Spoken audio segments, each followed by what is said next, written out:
가스창 전환길입니다.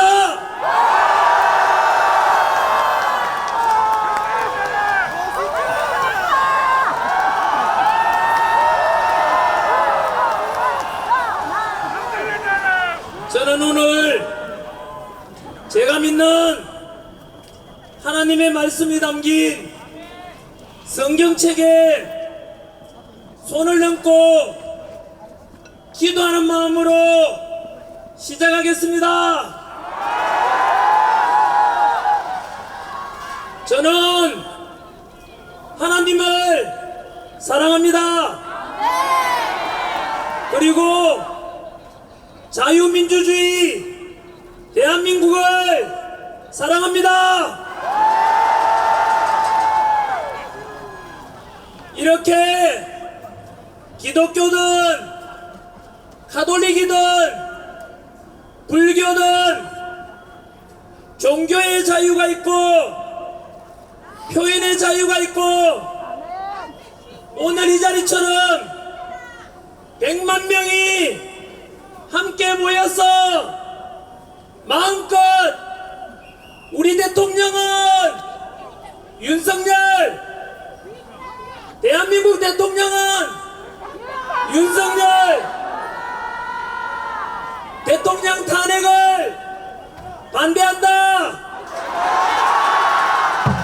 즉시 석방하라 라고 마음껏 외칠 수 있는 우리 자유민주주의 대한민국이 너무 좋지 않습니까, 여러분? 맞습니다. 먼저 감사의 인사를 드립니다. 오늘 영하의 차가운 날씨소에도 불구하고 전국 방방곡곡에서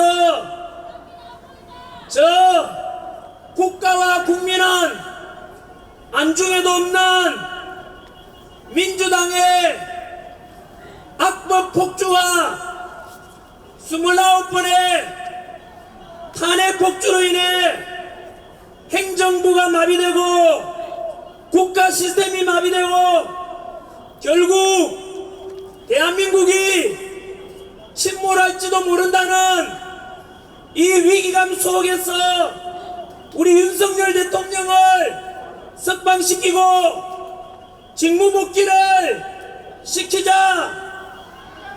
그래서 다시 대한민국을 살려내자.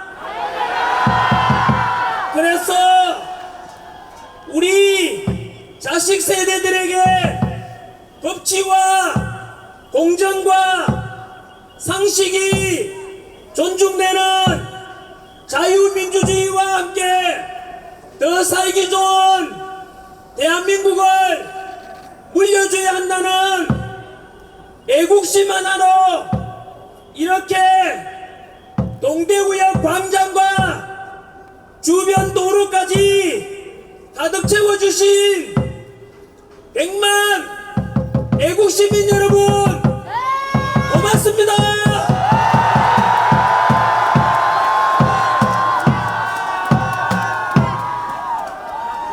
너무 감동적이고 너무 감사하고 우리가 옳았습니다. 우리가 이깁니다. 우리가 대한민국을 다시 살려낼 것입니다. 이곳에 모인 여러분들이 윤석열 대통령을 다시 살려내고 자유민주주의를 다시 살려내고 대한민국을 다시 살려내신 역사의 주인공들이십니다.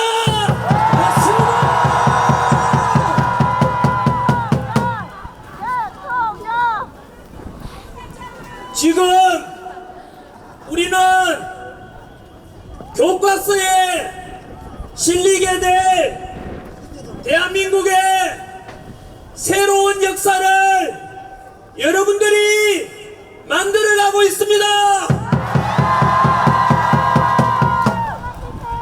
지난 12월 3일 비상계엄 직후에 10%였던 대통령의 지지율이 60여일간의 탄핵 정국 속에서 지금은 마의 벽이라고 하던 40%를 넘겼고, 일주일 전 부산역 집회 후에 50%를 넘겼고, 오늘이 지나면 윤석열 대통령의 지지율은 60%를 넘게 될 것입니다.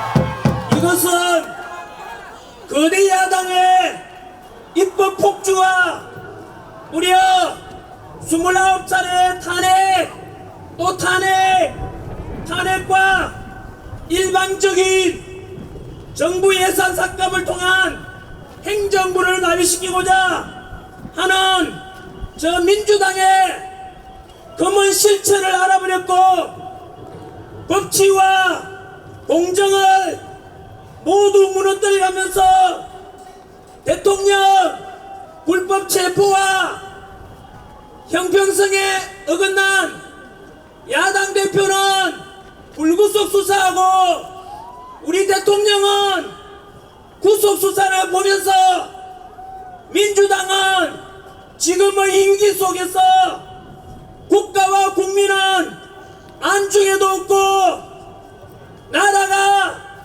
망하든지 말든지 오직 자신들의 권력 욕심뿐이라는 것을 모든 국민들이 알아버렸기 때문일 것입니다. 그래서 야당이 주장하는 대통령의 내란이 아니라 거꾸로 우리 국민이 뽑은 대통령을 탄핵시키고 행정부와 국가 시스템을 모두 마비시키려는 거대 민주당이 바로 내란의 주체라는 것을 모든 국민들이 알아버렸기 때문입니다. 그래서 대통령은 비상계엄 선포했는데 2030 세대들이 먼저 알아버렸고, 이제는 모든 국민들까지도 비상계엄을 계몽령이라고 부르게 된 것입니다.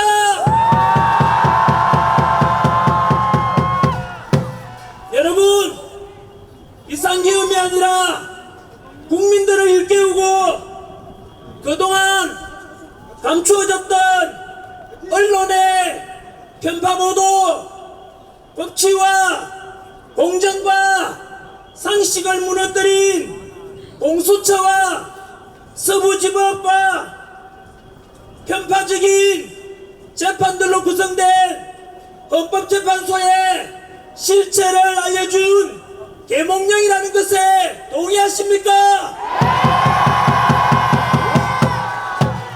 저는 비상계엄을 100% 계몽령이라고 확신합니다.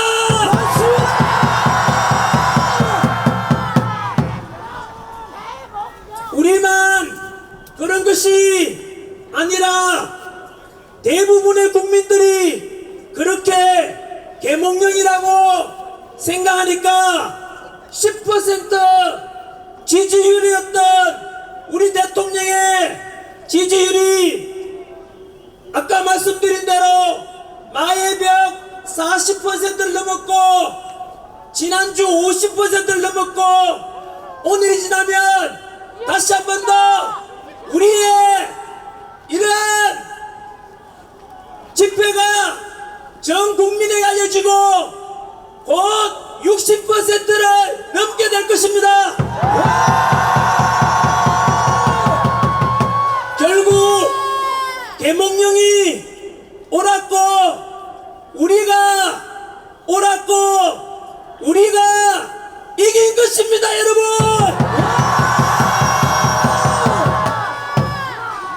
이렇게 대통령 지지율이 50%를 넘고 60%를 넘게 되면 현재 진행 중인 헌법재판소의 대통령 탄핵 심판 역시 100% 기각될 수밖에 없을 것입니다. 맞습니다. 왜냐하면 국민들의 60%가 대통령 적시석방과 직무복귀를 바라고 있는데 감히 헌법재판관들이 국민의 뜻을 거역할 수는 없기 때문입니다. 맞습니다. 이렇게 60% 이상의 국민이 윤석열 대통령을 지지하고 탄핵 반대 명령을 하는데도 불구하고 만약 헌법재판소가 대통령을 탄핵시킨다면 그것은 우리 대한민국 헌법에서 명시된 대한민국은 민주공화국이고 주권은 국민에게 있으며 모든 권력은 국민으로부터 나온다는 우리 대한민국의 헌법을 정면으로 위배하는 것이 되고 국민의 뜻을 거역한 불의한 좌파 우리법연구회 소속 헌법재판관 문영배, 이미선, 정계선, 대한민국의 주적을 북한이라고 말할 수 없다는 정정미, 그리고 민주당이 임명하라고 협박하고 있는 사회주의 혁명조직인 인민노련 출신이자 우리법연구회 소속 40여건 대한민국의 반역자이자 헌법 정신을 유린한 민주주의의 역적이며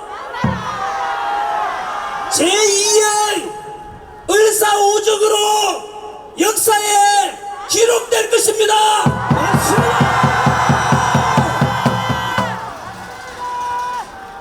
대한민국 우리 기자분들께 부탁 하나 드리겠습니다. 알다시피 지금 대한민국의 언론에 대한 국민들의 신뢰도는 완전히 바닥에 떨어졌고 2030 세대들은 레거시 미디어를 아예 신뢰하지 않는 청년들도 많습니다. 이유가 무엇이겠습니까?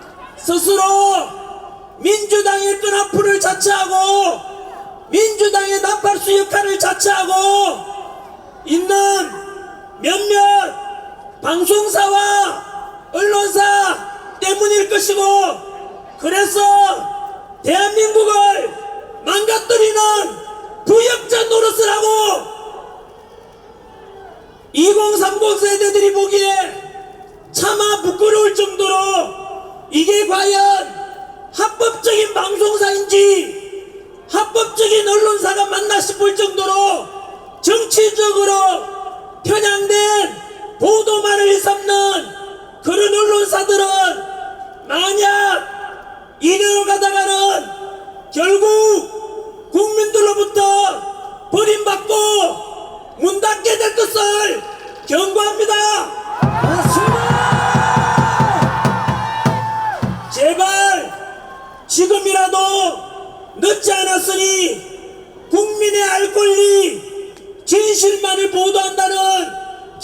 당시에 입각해서 정치적으로 균형된 보도를 요구하며 오늘 우리 동대구역 집회도 제발 더도 말고 덜도 말고 있는 그대로를 정직하게 보도해 주시기를 요구합니다.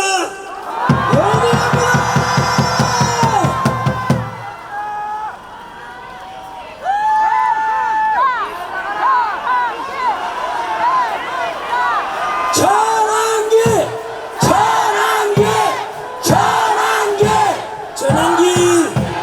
전환기는 외치지 말아 주십시오.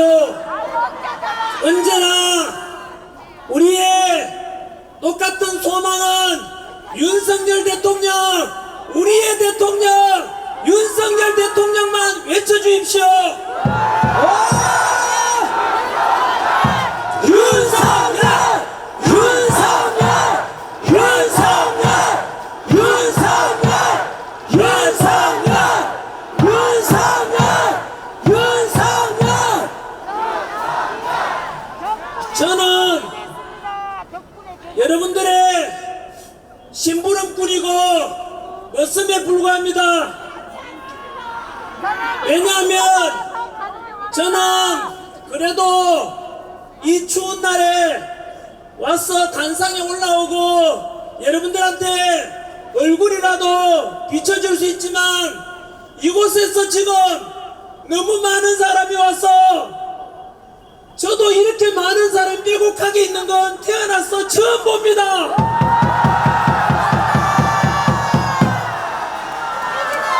제가 이렇게 둘러보니까 너무 사람들이 빽빽이 이렇게 모여 있어가지고 얼굴도 제대로 안 보이는데 그럼에도 불구하고 2030 세대도 있고 그리고 4050 6070까지 멀리서 이 대한민국을 살리고자 모여주시고 얼굴 하나 보여주지 않는데도 묵묵히 이 차가운 아스팔트 위에서 대한민국 살리자 외쳐주시는 여러분들이 바로 주인공입니다.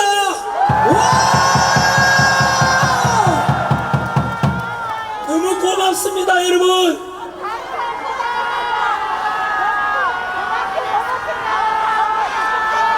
덧붙여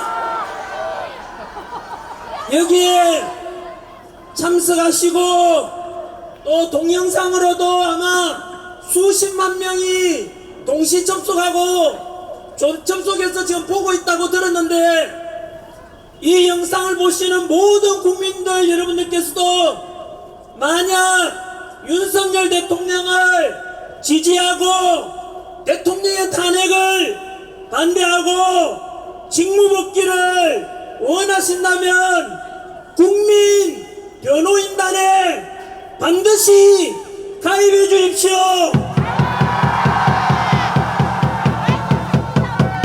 편파 보도를 일삼는 언론들에 맞서서 우리의 여론과 힘을 모으는 결집체 역할을 하게 될 것입니다. 그래서 있는 그대로의 진실을 알리고 진실에 입각해서 행동을 하나 되는 결집체 역할을 하게 될 것입니다. 출범한 지 불과 며칠 지나지도 않았는데 오늘 아까 보니까 가입자가 10만 명을 넘었고 저 역시 가입했습니다. 여러분들께서도 가입하시겠습니까? 국민 변호인단에 가입해서 우리가 하나된 힘을 만들어 봅시다.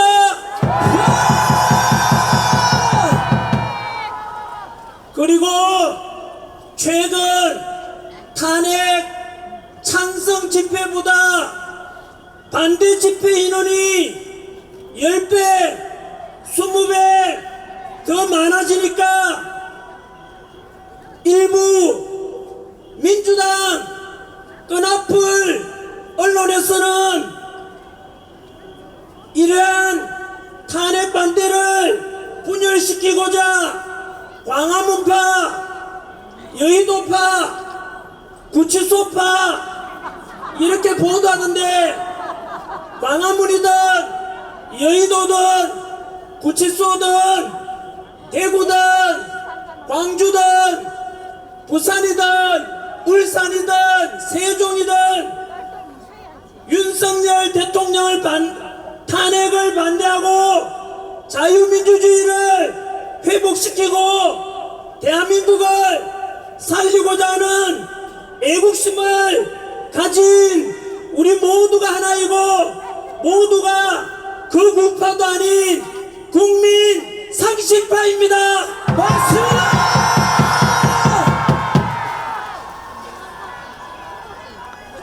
덧붙여 요즘 언론에서는 조기 대선을 부추기는데, 우리 윤석열 대통령 지지율이 50%를 넘기고 조만간 60%를 넘고 헌법재판소 탄핵이 100% 기각되고 100% 직무복귀할 것인데, 이런 조기 대선은 절대 없을 것입니다. 맞습니다. 특히 국민의힘 의원 중에서도 조기 대선을 말하는 자들도 있던데, 여러분, 이것은 부모님이 멀쩡하게 살아계시는데 제사상 준비하는 후레 자식과 뭐가 다르겠습니까? 맞습니다.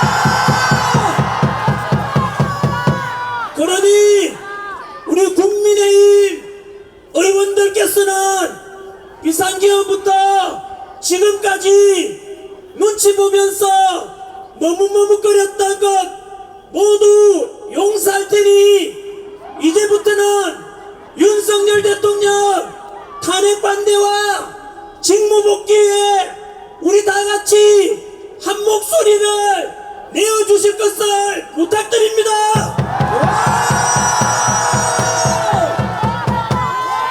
민주당은 저렇게 똘똘 뭉쳐서 법치도 무너뜨리면, 그러면서도 수단 한 방법 가리지 않고 우리 대통령 탄핵시키고 대통령 몰아내려고 하는데, 우리도 뭉쳐야 하지 않겠습니까?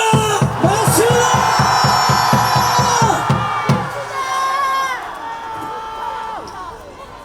우리 동대구역에 모이신 모든 국민 여러분, 또 동영상으로 보고 계시는 모든 전국의 국민 여러분, 저는 정치인이 아닙니다.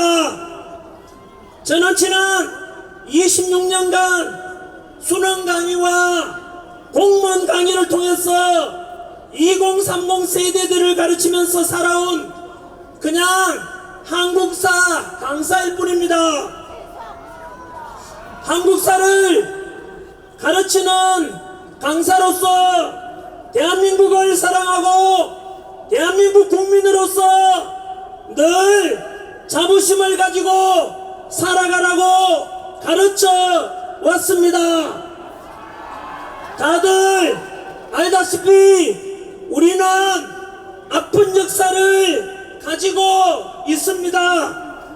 지난 35년 동안 일제 식민 지배를 받았고, 연이어서 300만 이상 희생되는 동족 상잔의 비극 6.25 전쟁으로 너무나 큰 고통과 아픔을 겪었습니다.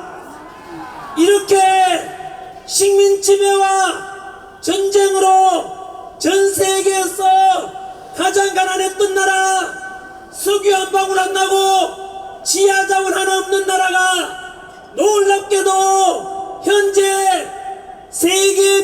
58개국 중에서 경제력 12위, 군사력 5위, 제일 좋은 강국 5위,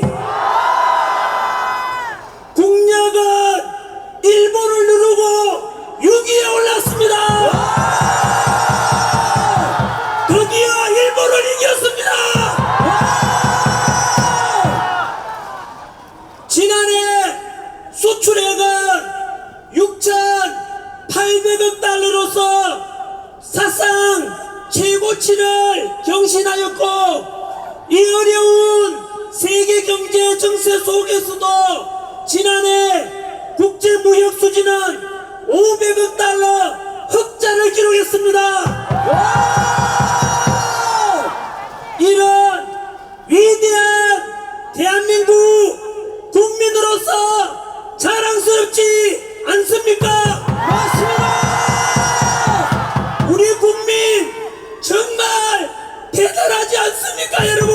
맞습니다.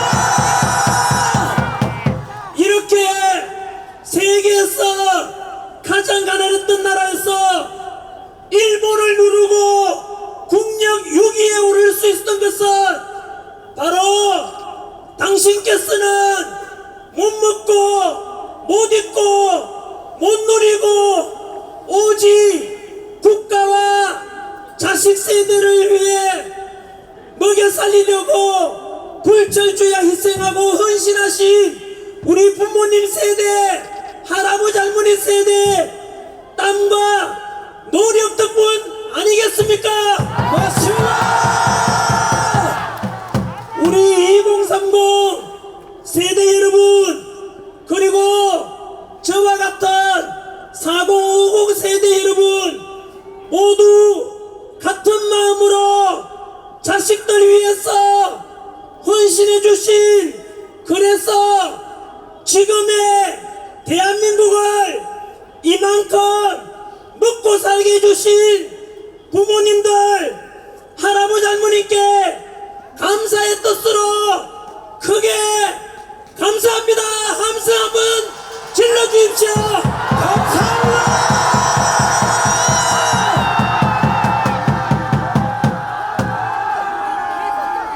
아버지 어머니 고맙습니다. 고맙습니다. 그리고 지금까지 태극기 들고 성조기 들고 오직 대한민국과 든든한 한미동맹을 위해서 애써주셨던 어르신분들께 그동안 좀 삐딱하게 봤던 것을 사과드리고 용서를 구합니다.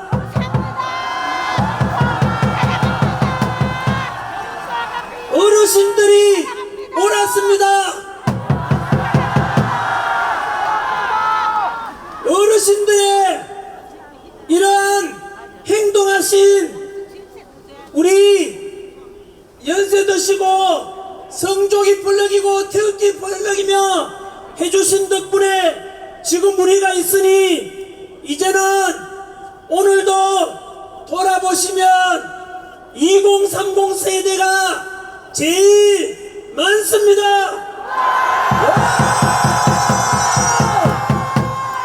아직 어리게 보이시겠지만 그래도 우리 집 한번 믿고 지켜봐 주십시오. 우리 2030 세대들 오늘 보다시피 너무나 믿음직스럽고 너무나 든든하지 않습니까? 맞습니다. 이제 21세기 첨단 디지털 시대에 좌파 우파를 넘고 진보 보수를 넘어서 보다 더 통합되고 보다 합리적이고 실용적이며 공정과 상식이 존중되는 멋진 대한민국을 2030 세대 여러분들이 만들어주리라 믿습니다.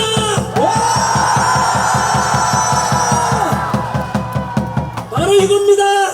이번 비상 비상계엄을 계기로 국민들이 깨어나고 정치가 얼마나 중요한 것이고 자유민주주의가 얼마나 중요한 것인지 깨닫게 되었습니다.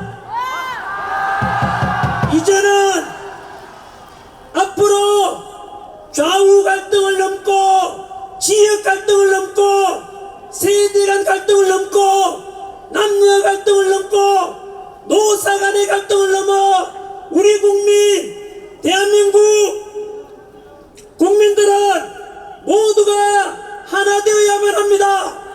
맞습니다. 나아가서 남북 평화 통일을 이루고 한민족 모두가 하나 되어 서로 통합되어 서로 존중하고 보다 더 풍요롭고 행복한 21세기 선진 통일 대한민국을 2030 세대 여러분들이 만들어줄 것을 믿습니다.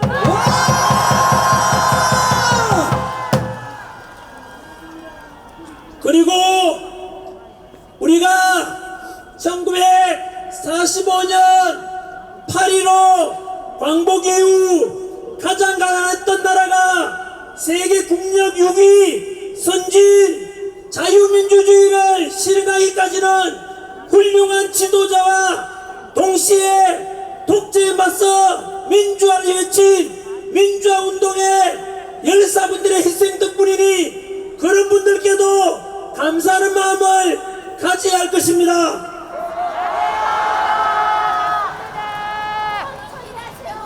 저는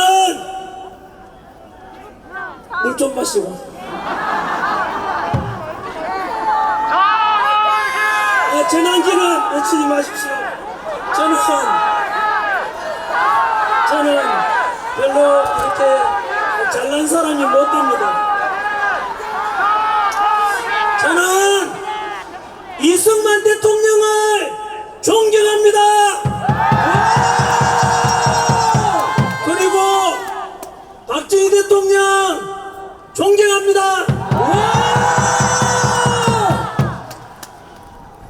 YS와 DJ의 민주화운동 해오신 것에 대해서 감사하다는 말씀을 드립니다. 지금까지 우리는 이승만 대통령을 존경한다고 하면 거구파라고 하고 이승만을 독재자라고 하면 좌파로 평가하게 해서 상대방을 사잡아서 공격했는데 이제 2030 세대들은 이런 기성세대가 만들어 놓은 편협된 역사관도 극복하고 새로운 패러다임으로 역사를 바라봐야만 합니다. 이승만 대통령은 독재와 3.15 부정선거 등의 과오도 있지만 광복과 6.25 전쟁의 그 혼란 속에서 농지개혁을 통해서 80%가 소작농이었는데 그들에게 땅을 나눠주고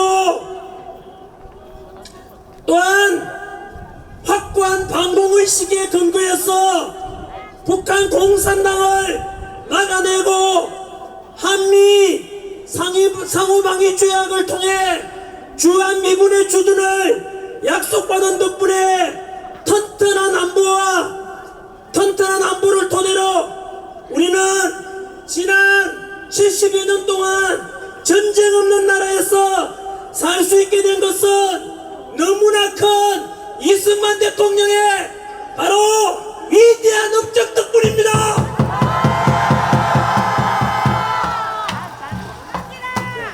이렇게 역사는 시대정신에 입각해서 공과 과를 균형 있게 볼 수 있는 안목이 필요한 것입니다. 박정희 대통령 역시 유신독재의 과오도 있지만 경제성장을 통해서 우리가 이만큼 먹고 살게 해주신 것은 최고의 박정희 대통령의 업적일 것입니다. 확실히 맞아요. YS와 DJ 덕분에 영국이 200년 걸려서 이룬 민주화를 대한민국은 불과 40년 만에 민주화를 이루어서 전 세계에서 가장 성공한 민주주의 나라의 본보기가 되게 되어 있습니다. 맞아요. 또한 진보 세력의 지지를 받아서 당선되었지만 한미 FTA 체결 그리고 미국의 요청을 받고 이라크 자이툰 부대 파병을 통해서 확고한 한미 동맹이 중요하다고 강조하셨던 바로 노무현 대통령의 바로 동서통합과 국민통합을 부르셨던 그 노무현 정신도 본받을 점이 많습니다.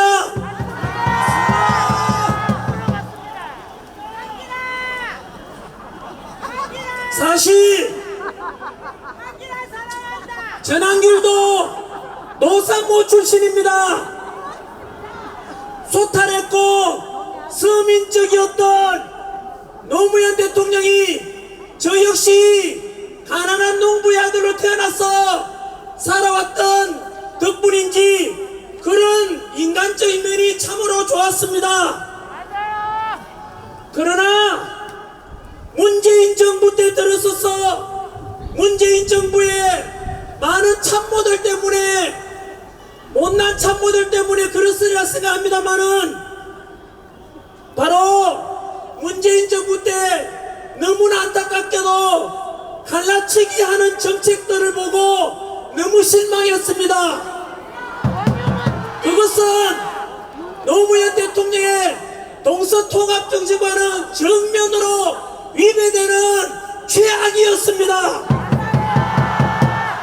뿐만 아니라 내로남불의 조국 사태와 같은 윗선적인 진보 세력의 모습 속에서 이것은 너무나 진보 세력들이 해서는 안 될 짓이라고 저는 크게 실망하였습니다.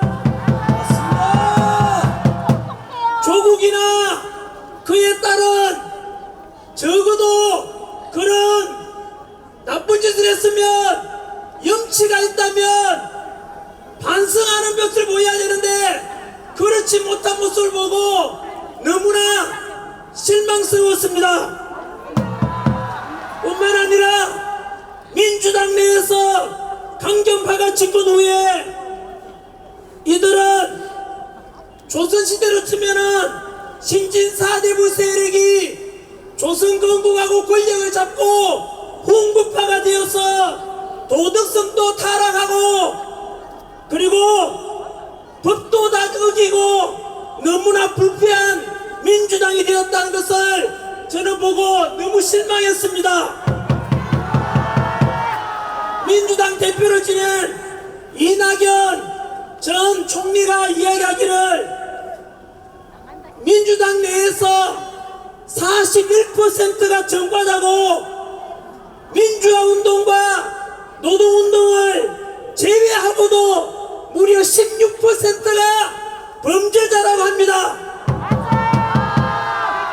맞아요. 100% 맞아요. 뿐만 아니고 얼마 전에 민주당에서는 국민의힘에서 제안한 간첩법 개정을 하자고 했는데 막판에 가서 간첩법 개정을 반대하였습니다. 저는 이것을 보고 경악을 금치 못했습니다. 도대체 민주당은 대한민국 정당이 맞는지 의심스러웠습니다.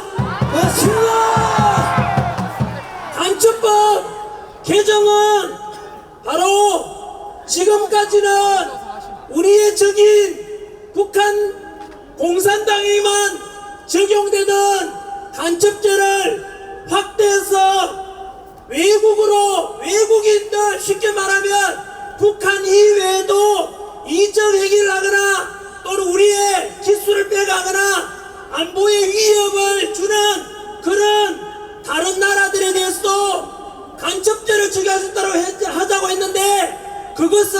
반대한 것입니다. 예를 들어서 몇 년 전에도 제가 유튜브 영상에서 엄청나게 제가 비판한 영상이 있습니다. 우리나라는 석유 한 방울 안 나고 지하자원 하나 없고 오직 기술력으로 첨단 반도체 디지털 기술력으로 대한민국이 지금 먹고 사는데 바로 삼성, 현대, LG, SK, 포스코, 롯데와 같은 이런 반도체 기술을 중국으로 빼돌리는 걸 보고 저는 그들이 바로 오늘날 바로 이완용 같은 내공도라고 반드시 간첩죄를 적용해야 된다고 주장했었습니다. 맞습니다. 그런데 지난해 어떤 중국 유학생이 미국 부산에 접박 중인 미국 항공모함 사진을 드론으로 찍다가 걸렸습니다. 그런데 그들에게도 당연히 간첩죄를 적용할 수 있어야 되는 거 아니겠습니까? 국가 기밀을 빼내고 이런 놈들 전부 간첩죄를 적용해서 대한민국을 살려야 되지 않겠습니까? 맞습니다. 생각해 보십시오. 이런 우리의 군사 기밀을 빼돌리고 또 평택 비행장을 사진 찍어서 유출시키고자 하는 이런 놈들을 처벌하지 않는다면 과연 우리의 우방 미국이 우리를 어떻게 생각하겠습니까? 그래서 이렇게 되면은 한미동맹은 깨어지고 지나친 중국 친화적으로 가면 우리도 홍콩처럼 제2의 중국의 속국이 될 것을 우려하고 있습니다. 그러면 제가 전환길이 2030 세대들에게 제시해드리는 정책은 도대체 그럼 전환길은 좌파야 우파야 극우냐 무엇이냐 물어본다면 저는 분명히 제 기준을 말씀드립니다. 저는 국방은 철저하게 한미동맹을 근거로 해야 됩니다. 지난 70여 년간 전쟁 없이 우리가 평화를 지키며 살아왔던 것은 온전히 주한미군과 미국의 우방과 함께 해왔기 때문입니다. 그래서 오늘입니다. 뉴스에 보니까 트럼프 미국 대통령도 바로 한미일 삼각 동맹을 통해서 가야 된다고 이야기하는데 저는 그것 또한 우리의 기준이 되어야 된다고 생각합니다. 일본하고 이제 친하게 지내자면은 어떤 놈들은 또다시 뭐 토착 왜군이 이런 이상한 말 하던데 일본 그렇게 두려워할 게 없습니다. 이제는 왜냐하면 아까 말씀드린 대로 우리가 일본보다 국력도 더 강하고 군사력도 우리가 더 강하기 때문에 이제는 일본과도 우리의 이익을 위해서 일본과도 함께 잘 지내가야 되만이 바로 미국과도 동맹을 통해서 그것이 우리나라의 국익을 위해서 최선이라고 생각합니다. 맞습니다. 중국과는 경제적으로 어쩔 수 없이 이웃나라 있으니까 우리 국익을 위해서도 경제적으로 실리 외교를 해야 한다고 생각합니다. 맞습니다. 덧붙여서 제가 생각하는 대한민국은 정치적으로는 자유민주주의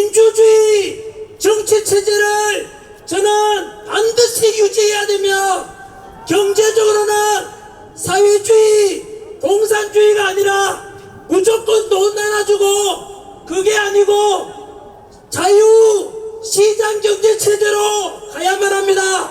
맞습니다. 사회적으로는 약자를 배려해야 되는 복지사회로 가야 되고, 그리고 개인의 사상과 종교와 이런 자유함이 있는 대한민국 가정을 소중히 여기며 노동자와 사용자, 기업가와 근로자가 적대적이 아니라 상호 존중하고 서로 함께 협력하는 그런 대한민국이 되야 한다고 생각합니다. 맞습니다. 두 번째, 최근 민주당은 비상기금을 계기로 국가와 국민은 안중에도 없고 오직 이재명 대통령 만들기 위해서 법치주의도 깨버리고 공정과 상식, 절차적 정의를 모두 무너뜨려버리고 오직 꼼수와 몰상식 이런 식으로 29차례에 걸친 탄핵과 그리고 불법 공수처의 수사 서부지법에 헌법재판소 40적 밀어붙이기 등 망신주기 대통령 체포 과정 이런 걸 볼 때 급기야 민주당 내에서 민주당 비판하면 내란 동조 세력이라고 카카오톡 검열 여론조사기관 협박 그리고 비판만 하면은 유튜브까지도 고발하고 전환길이가 강의하다가 오죽 답답하고 얼마나 나라가 위태로웠으면 제가 집회까지 나왔겠습니까? 전환길이 선관위의 부정의혹과 그리고 부정선거에 대한 의혹 1200건이 넘는 비리 이런 것을 비판하니까 민주당이 전환길을 고발했습니다. 그리고 이틀 전에는 헌법재판소에 불의한 재판관들이 이래서 되겠는가 지적하니까 민주당이 또 전환길을 고발했습니다. 더불어민주당 이름만 민주당이고 실제로는 더불어 독재당입니다. 맞습니다. 더불어 고갈당으로 당명을 바꿔라.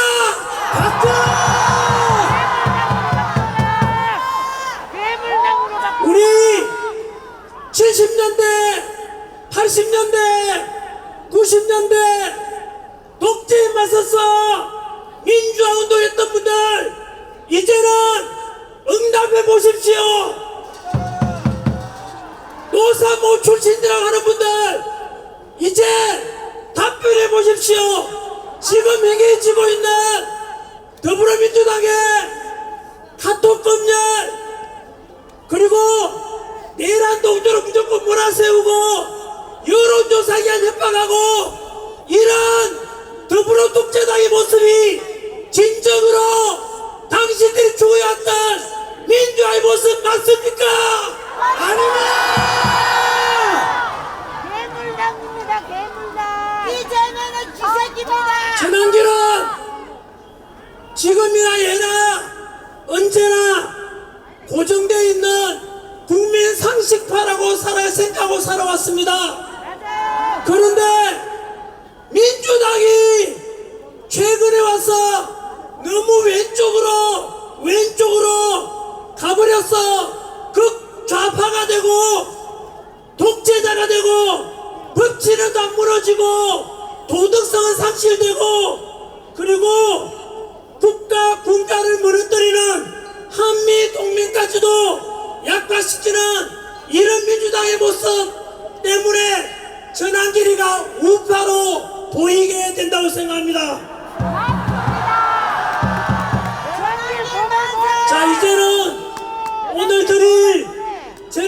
메시지 중에서 가장 중요한 메시지를 두치 전하도록 하겠습니다. 전환기 고발 고한다. 손이 고와서 잘 안 되니까 조금만 기다려 주십시오. 한기라 사랑한다.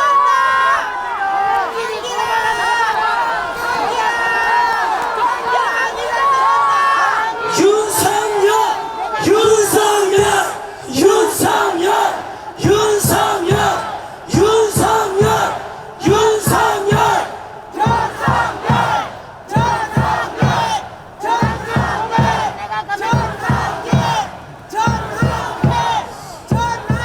오늘 지금 옆에 앞뒤로 돌아보면 바이트될 틈 없이 우리 동대구역 광장 그리고 옆에 도로까지 너무나 많은 애국 시민들이 모여서 대통령 지지율도 계속해서 올라가고 있지만 사실상 우리가 샴페인을 터뜨리기에는 이릅니다. 여전히 우리 대통령께서는 이 추운 날 바로 서울 구치소에 갇혀 계십니다.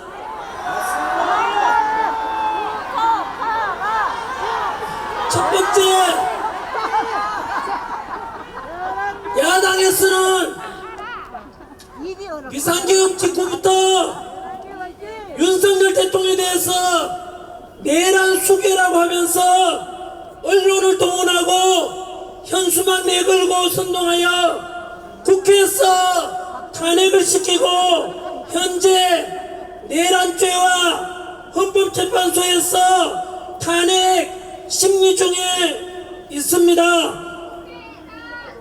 여기서 저는 국민 여러분들께 진실을 알려드리고자 그래서 올바로 평가하시길 소망합니다. 여러분, 윤석열 대통령이 비상계엄을 선포할 때는 저도 역시 반대했습니다. 비판했었습니다만은 그 뒤로 비상계엄의 전후 과정과 지금까지 드러난 실체를 알고 보니 비상계엄은 도저히 참다 못한 대통령께서 아시다시피 민주당의 29차례 탄핵과 그리고 일방적인 정부의 예산삭감 짧게만 한번 말씀드리겠습니다마는 29분의 우리 현대사에서 우리 헌정사에서 볼 수 없는 그런 29분의 탄핵이라는 것은 행정부를 마비시키고자 하는 것입니다. 여러분, 그 탄핵 소의 내용을 살펴보면 감사원장을 탄핵시켰습니다.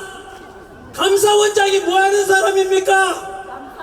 부정을 감사하고 탄핵 조사하는데 감사원장을 탄핵시킨다는 것은 민주당이 부정의 정당이라는 뜻입니다. 맞습니다. 그리고 중앙지검장과 검사를 탄핵시켰는데 검사가 여러분 범죄자 잡는 사람들 아닙니까? 그렇다면 검사를 탄핵시킨다는 것은 민주당이 범죄자가 많아요. 범죄자당이라는 뜻입니다. 맞습니다. 뿐만 아니고 아시다시피 일방적으로 정부의 예산 삭감 내용을 보면 경악을 금치 못하지 않습니까? 80억이 넘는 대통령 특활비를 빵원으로 만들었습니다. 또 범죄자 조사라는 검사 특활비 500억 원도 역시 빵원으로 만들었습니다. 맞습니다. 그 말은 검사들 범죄자 잡지 말라는 뜻입니다. 맞습니다. 그리고 30억 원에 넘는 경찰들의 치안, 비용, 특활비 역시 빵원으로 만들었습니다. 우리 여기서 우리 시민의 안전을 지켜주고 계시는 수많은 고마우신 경찰 여러분들의 치안, 마약 수사, 도둑놈 잡는데 그 비용을 민주당이 없애버렸습니다. 맞습니다. 과연 경찰은 이런 민주당을 어떻게 생각하십니까? 그뿐만 아닙니다. 제가 군부대 강연도 많이 가는데 가보면 초급 간부들 요즘 사기가 너무 많이 떨어졌습니다. 병장 월급 200만 원 올려주니까 당연히 평생 국가와 국민을 위해서 헌신하겠다는 그 직업 군인들 너무나 사기 떨어져 있는데 사기 좀 올려드리려고 처우 개선비를 100억 원 만들어놨는데 그 예산도 삭감해버렸습니다. 맞습니다. 도대체 민주당은 검찰, 경찰, 우리 안보 지켜주는 군인들에게 과연 이 나라를 지키라는 뜻입니까? 망가뜨리려고 하는 것입니까? 망가뜨리는 것입니다. 이렇게 민주당이 해왔던 저질렀던 폐악질들을 대통령께서는 우리보다 먼저 알게 된 것입니다. 여러분 생각 한번 해보십시오. 대통령 특활비 80억 원을 마구 만들어놨다는 것은 행정부 그리고 대통령 하지 말라는 뜻 아닙니까? 맞습니다. 가정주부가 있는데 남편이 되어서 생활비 하나도 안 주면서 살림살아라. 돈도 안 주는데 어떻게 살림살 수 있나? 그럼 집 나가라. 이런 것과 똑같지 않겠습니까? 이렇게 일방적인 예산 삭감은 행정부를 마비시키는 짓입니다. 그리고 29분의 탄핵이라는 것은 국가 시스템을 완전히 망가뜨리는 것입니다. 맞습니다. 그렇다면 진정으로 저는 윤석열 대통령이 내란이 아니라 행정부를 마비시키고 국가 시스템을 망가뜨려서 대한민국을 침몰시키려는 민주당이 바로 내란 세력입니다. 맞습니다.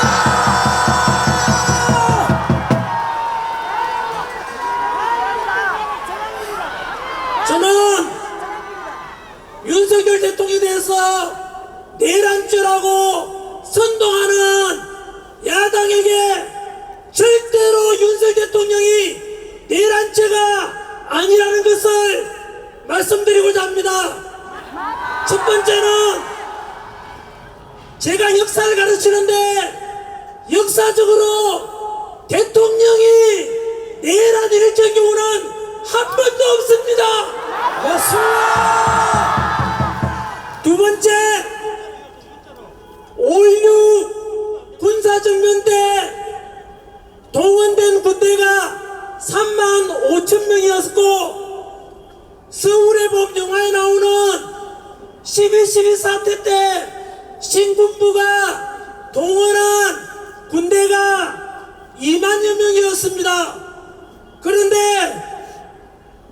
12.3 비상계엄 때 국회에 동원된 군대가 몇 명인지 아십니까?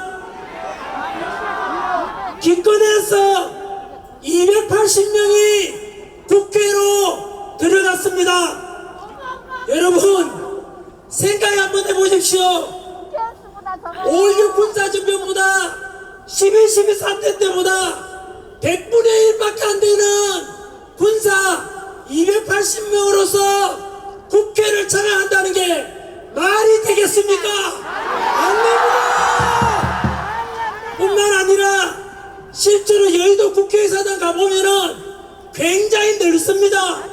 국회의원 숫자만 해도 300명이나 되는데 기껏 280명으로 국회를 장악하고 헌정을 중단시킨다는 게 말이 되지 않습니다.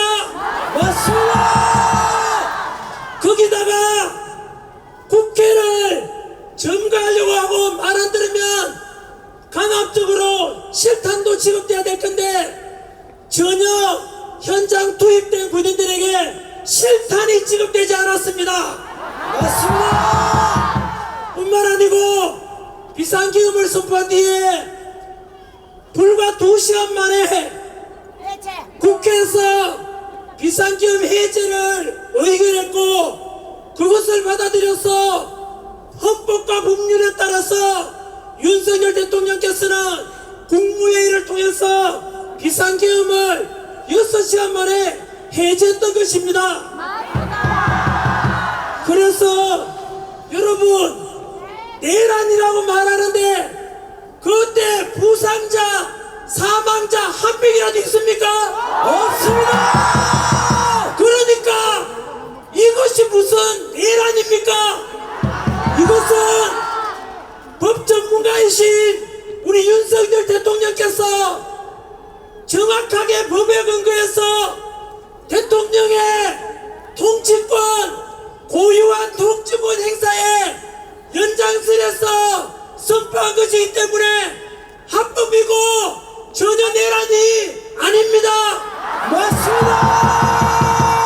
아까 말씀드린 대로 어쨌든 하든 막무가내로 윤석열 대통령을 내란 혐의로 뒤집어 씌워서 오직 이재명 대통령 만들기 위해서 공수처의 이상한 수사, 서부지법의 이상한 영장 판결 이런 걸 볼 때 그리고 아까 말씀드린 행정부에 대한 일방적인 예산 삭감과 역사상 유례없는 29번의 탄핵을 볼 때 진정으로 국가를 망가뜨리고 국가 시스템을 스톱시켜서 대한민국을 망하게 하려는 민주당이 내란 세력입니다.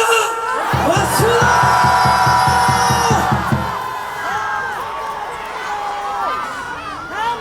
내란에 관련된 것 다음으로 더 중요한 것 하나 말씀드리겠습니다. 지금은 헌법재판소의 시간입니다. 아시다시피 헌법재판소는 반드시 탄핵이 기각이 될 것입니다. 맞습니다. 국민의 지지율이 대통령에 대한 지지율이 50%를 넘었고 그리고 어디 거세요? 먼저 제가 원고를 27장이나 준비했는데 전화기를 외치지 말아 주십시오. 저는 여러분들의 그냥 머슴입니다. 머슴.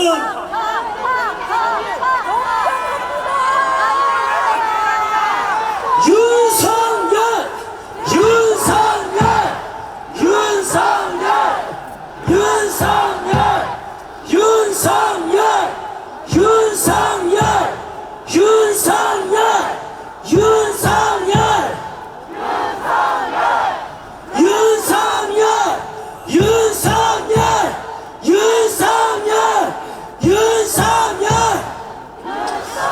여러분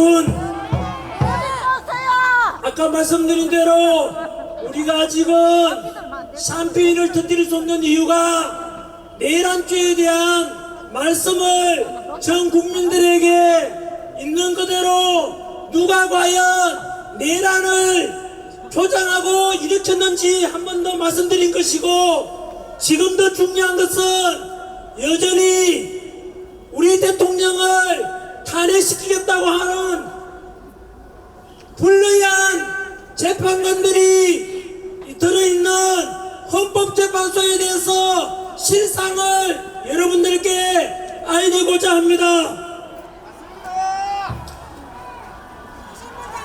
헌법재판소 헌법재판소는 제가 과거에 학생들한테 사회를 가르칠 때 헌법재판소는 너무나 높은 기관이다. 법에도 계급이 있는데 헌법, 법률, 명령, 조례, 규칙 중에서 제일 높은 것이 헌법인데, 그 헌법을 심판하고 위헌정당을 심판하고 권한쟁의를 심판하고 국민들의 헌법 소원을 심판하고 심지어 대통령까지도 탄핵 심판하는 곳이 헌법재판소다. 그래서 그 헌법재판소는 독립기관으로서 그 소속 헌법재판관들은 너무나 훌륭하고 너무나 공정하고 오직 헌법과 법률과 양심에 따라서 판결하고 심판할 것이라고 믿어왔고 그렇게 가르쳤는데 저는 속았습니다. 여러분, 모든 국민들이 헌법재판소에 대해서 속았습니다. 이럴 줄은 몰랐습니다. 헌법재판소에 소속된 불의한 헌법재판관들을 말씀드리겠습니다. 첫 번째, 불의한 재판관 문영배.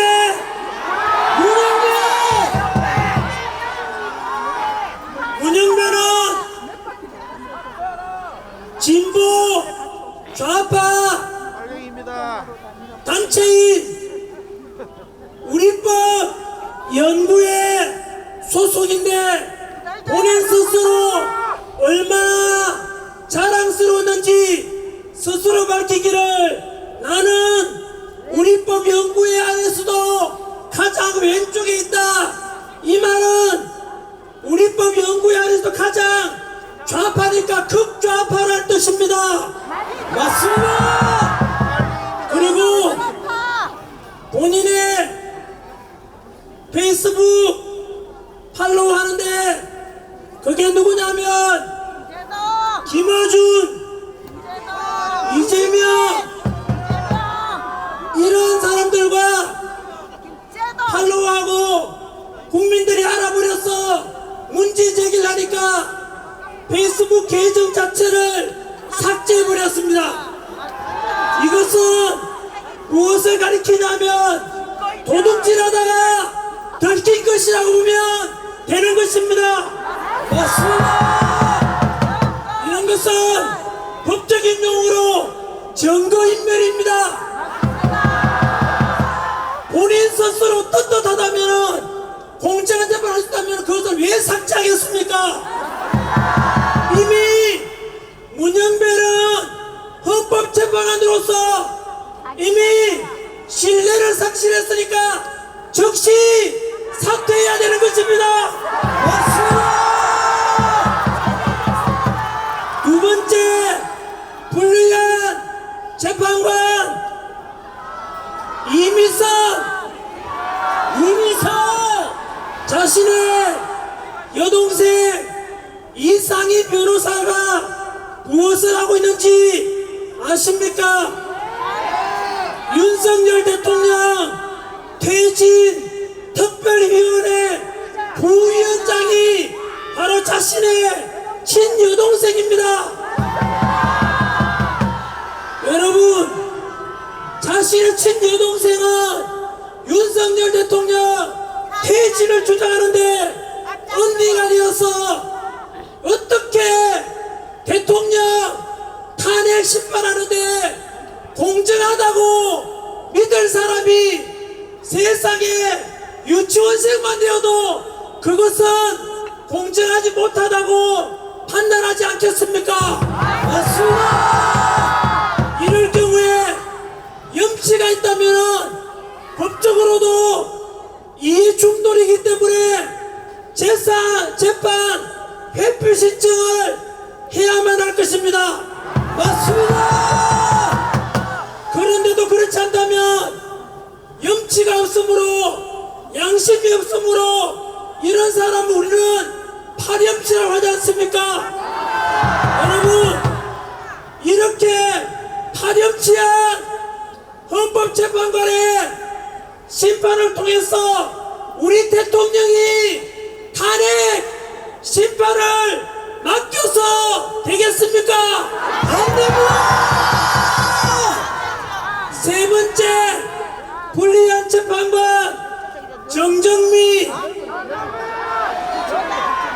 국회 인사청문회에서 대한민국 주적이 누구냐 물으니까 본인으로 스스로 주적이 누군지 말할 수가 없다고 했습니다. 맞습니다. 지금도 휴전선 근처에서는 우리 동생들, 조카들, 오빠들이 지금 북한 공산당 언제 쳐들어올지 몰라서 목숨 걸고 휴전선에서 우리나라 안보를 위해서 목숨 걸고 지키고 있는데 어떻게 헌법재판관이라는 사람이 대한민국 주적이 북한이라고 말하지 못하는 이런 국가관이 의심스러운 재판관에게 자유민주주의를 지키고자 하는 우리 대통령의 심판을 맡길 수가 있겠습니까? 안 됩니다.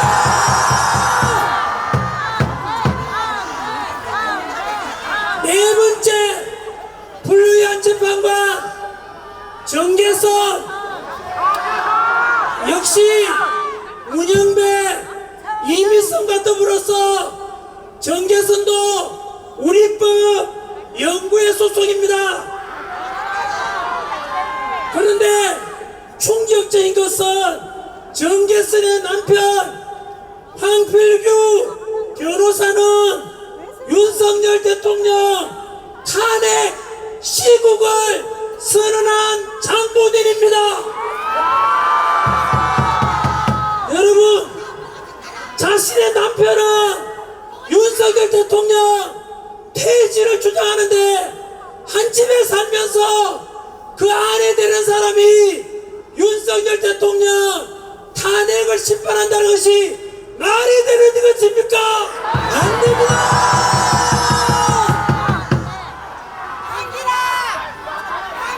마지막 다섯 번째, 민주당에서 막무가내로 우리 채 대행께 무조건 임명하라고 협박하고 있는 마흔여가 사회주의 혁명 조직인 인민노련 핵심 멤버입니다. 맞습니다. 여러분, 문영배, 이미선, 정정미, 정계선, 마흔야 이런 엉터리 국가간도 이상한 이런 재판관이 과연 우리 대통령을 심판한다는 것을 과연 믿을 수가 있겠습니까? 없습니다.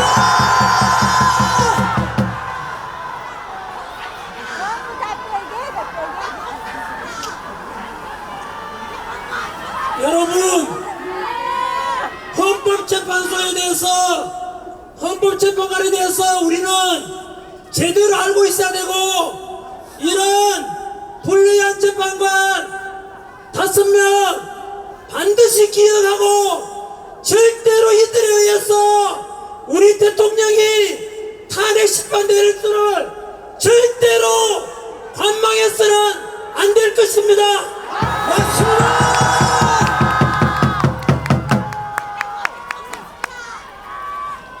만약에 현재 우리 대통령 지지율이 50% 넘고 60%가 넘어가는데 만약에 이들이 탄핵 심판 인용한다면 아까 말씀드린 대로 대한민국 민주공화국의 주권을 가진 우리 국민의 요구를 거절하는 것은 이것은 민주주의를 정면으로 위배하는 역적이 될 것입니다.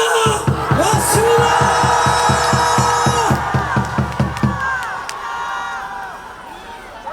헌법재판소 재판관들은 잘 들으십시오. 여기 모인 국민들의 외침과 목소리를 들으십시오. 만약에 탄핵 심판 인용을 한다면 제2의 을사 오적이 될 것입니다. 맞습니다. 헌법재판소 위에 우리 국민이 있다는 것을 반드시 기억하라.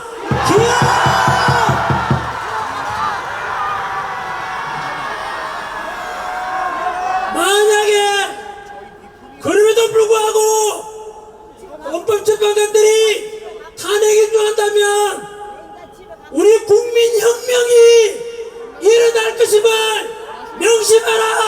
명심하라.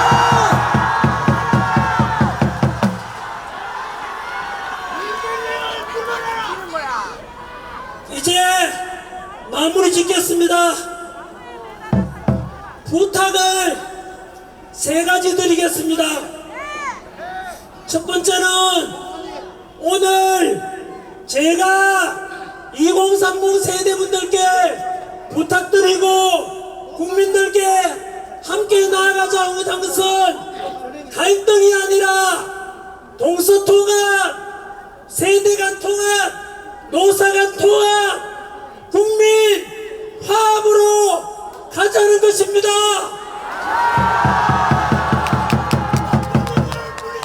두 번째, 민주당도 다시 국민의 지지를 얻고자 한다면 간첩법 개정에 찬성하고 확고한 한미동맹만이 대한민국의 안보와 평화를 지킨다는 것을 명심하고 이제 더 이상 표현의 자유를 막고 카카오톡 금지하고 무조건 고발 더불어 고발당 더불어 독재당 이런 모습이 계속되면 영원히 국민들로부터 버림받고 세상에서 사라지게 될 것이니 다시 민주당이 원래 가졌던 그나마 양심으로 있다면은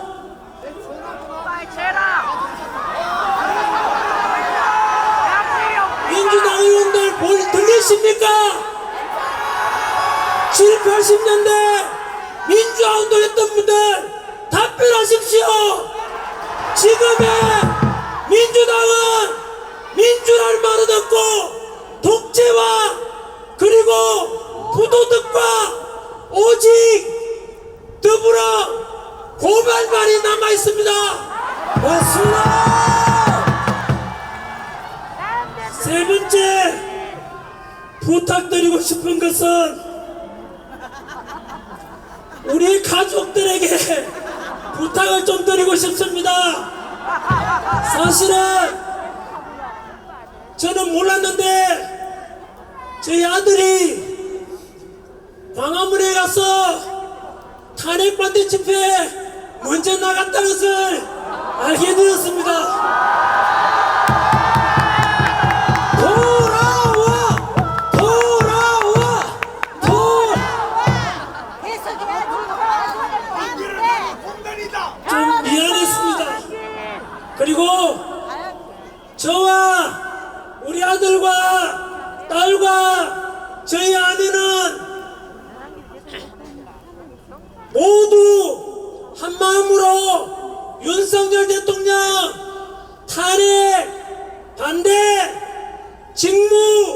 복귀를 한 목소리로 내고 있습니다.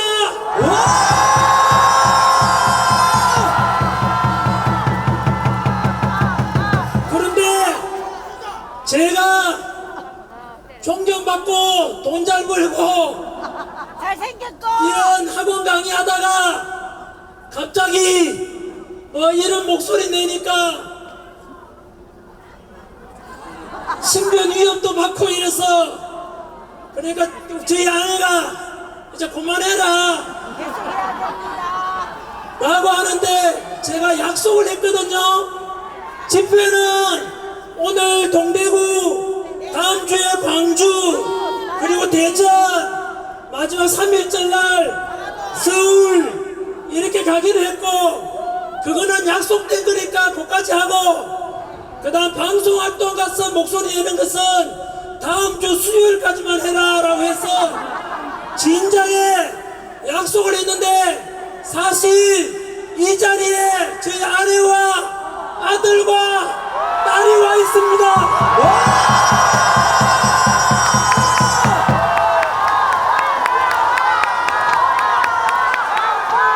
여러분 가정도 소중하지 않습니까?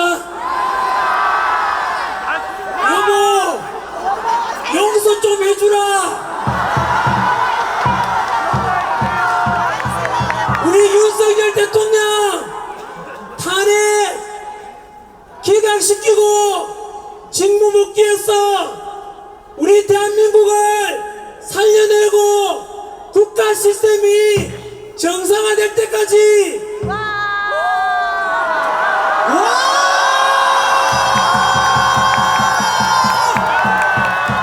그때까지는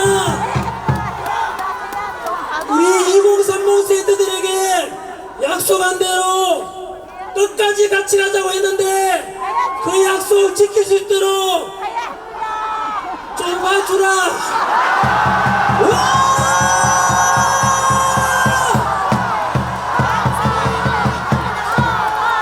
형수니 형수니 형수니 형수니 형수니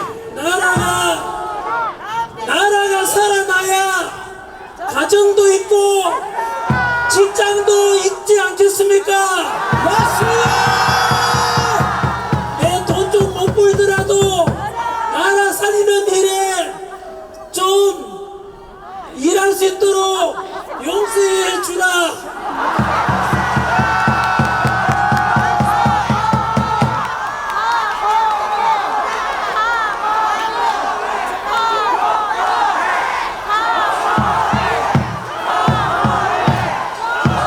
감사합니다.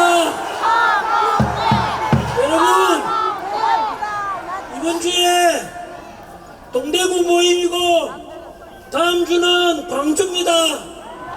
아마 이 자리는 지난주 부산에 계시다가 이 자리에 또 오신 분들도 계실 겁니다. 오늘 대구에 오신 분들 우리 윤석열 대통령 복귀시키는 방법이 두 가지가 있습니다. 바로 헌법재판소 재판관들의 불의한 재판관들에게 지지 않고 우리가 이길 수 있도록 탄핵 기각시키는 것이 첫 번째 방법이고 맞습니다. 두 번째는 오늘처럼 춥고 차가운 날씨에도 이렇게 많이 참석해서 직접 민주주의의 그 모습 집회를 통해서 시위를 통해서 우리 목소리를 내부해서 불의한 재판관들이 본인 스스로 이러다가 내가 진짜 의사오직이 되겠구나 각인시키는 방법이 그 방법이 비결입니다. 맞습니다. 이렇게 한 목소리 내문해서 윤석열 대통령 지지율을 무조건 50% 넘었으니까 60% 70% 올라가면 절대로 탄핵은 불가능합니다.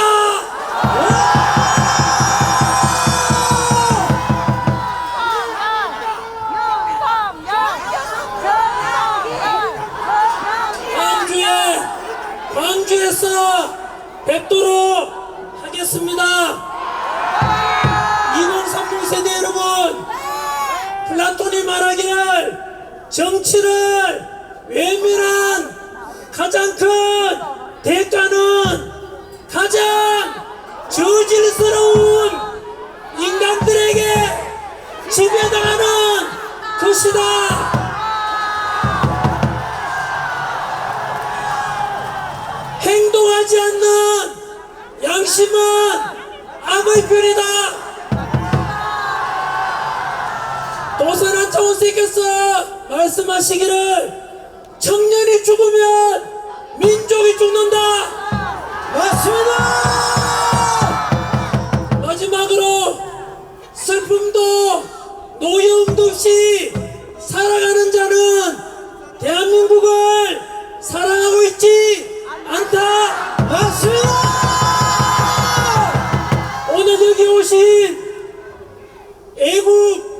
애국자 여러분들께서는 금방 드린 말씀을 다 실천하고 계십니다. 국민 변호인단 꼭 가입해 주시겠습니까?